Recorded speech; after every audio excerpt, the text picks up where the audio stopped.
Kettlebells should be a really simple tool to help you get a bit fitter. But just like everything else on the internet, they've been overcomplicated to the point where now they seem very intimidating for people looking to get into fitness. So here's how to approach your first month of kettlebell training so that you can avoid all the common pitfalls and keep things as simple as possible. In the first month, you just need to learn a handful of movements. I'd recommend focusing on just 5 movements. The first movement is a squat. This will work your quads, your glutes, and also your hip, knee, and ankle mobility. The second movement is a hinge, not necessarily a swing. I would leave this until month 2, but some form of hinge, meaning your hips basically bend and your chest comes forward slightly. So I'd recommend doing a deadlift. 3, some kind of pulling movement, whether it's a single arm row or a 2-handed row. 4, a pushing movement, so an overhead press or even just a push-up. And 5, the clean, getting the kettlebell from the floor up to your chest with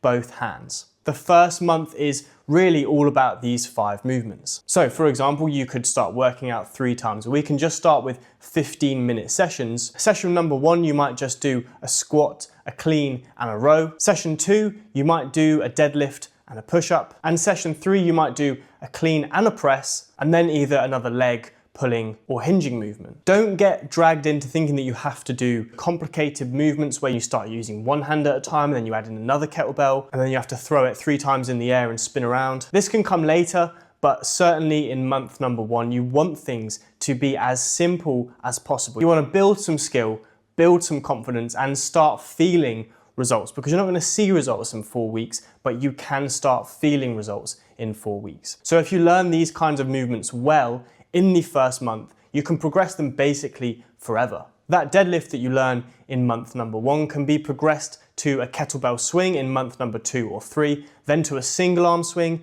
then to a snatch. Then you can do it all over again with a heavier weight. Your workouts can always be short, your risk of injury can always remain low, your strength can always keep increasing over time, and you can save precious brain power for stuff that actually matters in your day-to-day life. The second thing to focus on, and it probably should have been the first thing because I think it's the most important one, is to just focus on showing up 2 times per week. If you've done any follow-along workouts with me, you probably heard me say that just by being on the mat, the hardest part of the workout is done. Getting yourself onto the mat, getting yourself in the mindset that you're about to do a workout, that is the hardest thing. Actually doing the workout isn't nearly as hard as just getting yourself there. So if your only goal in the first month is just show up twice a week and do a few really basic movements, that is actually a huge success because most people will never get past week 2. This is personally my biggest battle, just starting a workout. The habit in month number 1 is all that matters. The progression will come and it will take care of itself.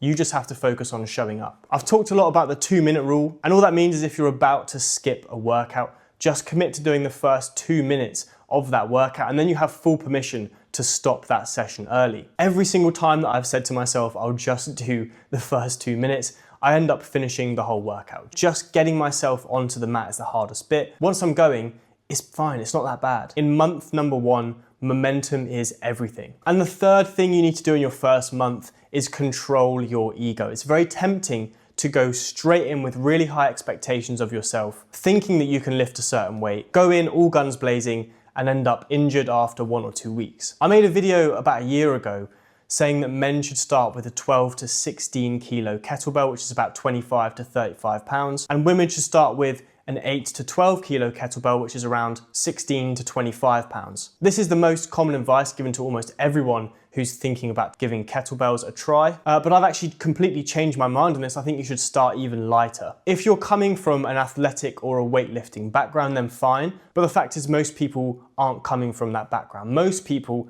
are out of shape, they may have exercised before, but they're not coming straight from weightlifting or athletics into kettlebell training. So I actually think take this initial advice and then subtract 2 to 4 kilos from it. So men used to start with about 8 to 14 kilos and women somewhere around 6 to 10 kilos. You can always increase the weight when your technique is good, your base strength is a bit higher and your injury risk is low, but you can't really do it the other way around. If it's too heavy, you can't learn good technique and you do risk getting injured very quickly. So in the first month, as difficult as this is, try your best to just put your ego to one side. Focus on the 5 movements that we talked about at the start of the video. Focus on just showing up twice per week, and you will get stronger. You will get fitter. Your body will adapt, but you do have to give the weight a bit of respect. So I'm gonna leave it there because I think any more points would just dilute the importance of the 3 that I've just mentioned. If you want a full body level 1 beginner follow along workout to do, there's one linked up here that you can do in real time with me. I hope that helped. Any questions, let me know in the comments. See you in the next video.